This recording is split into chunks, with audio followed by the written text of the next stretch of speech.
Welcome everyone to this explainer. Today, we're diving into something absolutely massive, one of the most foundational and honestly magnificent stories ever told, the ancient Indian epic, the Ramayana. Now, on the surface, you might think, oh, it's just a classic tale of gods, demons, and flying chariots. But as we'll see, it's so much more than that.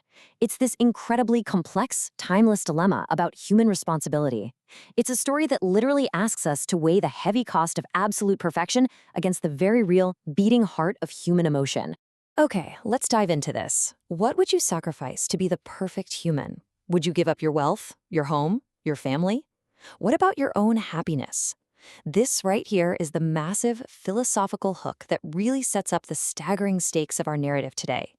Before we even meet our hero, we have to understand that this isn't just your standard physical battle between good and evil. No, it's a profound psychological test of exactly how much a person is willing to give up just to do the right thing. Part 1. The Prince of Ayodhya. Let's start by looking at the boyhood of Rama. But before we properly meet our hero, we really need to wrap our heads around one absolutely crucial concept, dharma. This means sacred duty and righteousness. Honestly, you can think of this as the absolute anchor of this entire explainer. Every single frustrating, heartbreaking, or frankly brilliant choice made in this epic is driven by this one single concept of duty. If you understand dharma, well, you understand the Ramayana. It's the moral law that literally drives the universe. So, picture the utopian city of Ayodhya. The aging king Dasharatha finally receives a son through a magical potion. Enter Prince Rama and his inseparable brother Lakshmana. Now, Rama isn't just a regular prince. He's the Sadpurusha, the ideal man. But secretly, he's actually the human avatar of the god Vishnu. You see, the universe desperately needed a human. The supreme protector, Vishnu, intentionally chose to be born as a mortal for a very specific reason, to bypass a magical loophole created by a terrifying demon. Now, what's really interesting about this slide is the sheer arrogance of that demon. Meet Ravana, the ruler of the Rakshasas. We're talking 10 heads, 20 arms, and just immense magical power. He was actually granted a powerful boon of protection that made him completely invincible against gods and demons. But in his absolute arrogance, Ravana thought humans and monkeys were way too weak to ever be a threat, so he just didn't ask for protection against them. Big mistake, right?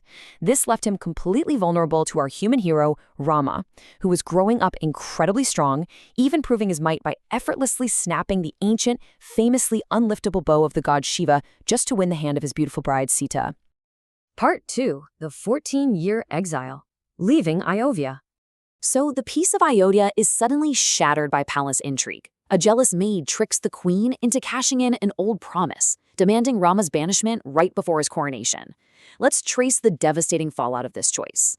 On day 1, Kaikeyi demands Rama's exile and insists her own son Bharatha take the throne. And what does Rama do? Out of pure dharma, his absolute duty to honor his father's word, he doesn't even fight it. He just strips off his royal robes and puts on hermit clothes. It's wild. By week 1, the king literally dies of a broken heart.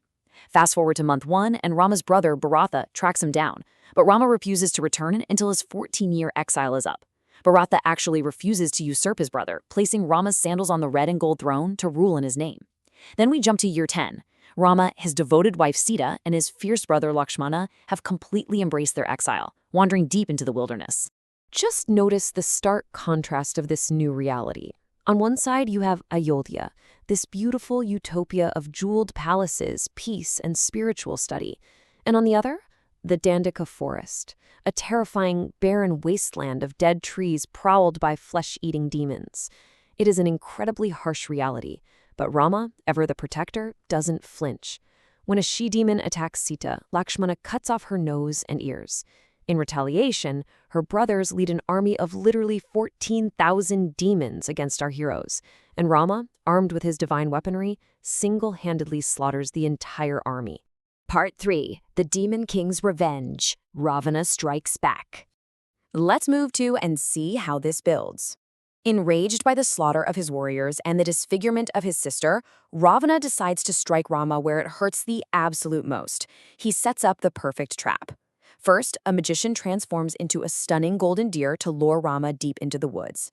Second, the magician perfectly mimics Rama's voice, crying out for help. This totally tricks a terrified Lakshmana into leaving Sita unguarded to go save his brother. Before he leaves, Lakshmana draws a magical protective circle around Sita. But here comes step 3. Ravana disguises himself as a frail old sannyasi, or wise man, carrying a begging bowl. And step 4, this is the truly heartbreaking part. Sita is bound by her own dharma, her sacred duty to feed the poor. Ravana literally weaponizes her goodness against her. She steps outside that magical circle of protection to hand him food, and Ravana violently kidnaps her, flying her away in his magic chariot. As Ravana flees toward his island kingdom of Lanka, the ancient vulture King Jatayu sees Sita screaming for help. In this incredible display of bravery, the great bird attacks the flying chariot. But Ravana is just too powerful. He cuts off Jatayu's wings, leaving him dying on the earth. When Rama finally returns, only to find his wife gone and his dear avian friend dying, the perfect, composed, ideal man just breaks down. He weeps uncontrollably. And in his intense grief, he vows total, absolute destruction on Ravana's entire family. Part 4. The Great War. The Battle for Lanka. The search parties fan out, and right here we meet one of the most universally beloved figures in all of epic literature, Hanuman, the fierce and fiercely devoted monkey warrior. Hanuman's miraculous abilities are on full display here. He prays to Rama, grows so incredibly massive that the ground literally quakes, and then leaps all the way across the great ocean to the island of Lanka. He finds Sita held captive in the Asoka garden and hands her Rama's ring to prove he's an ally.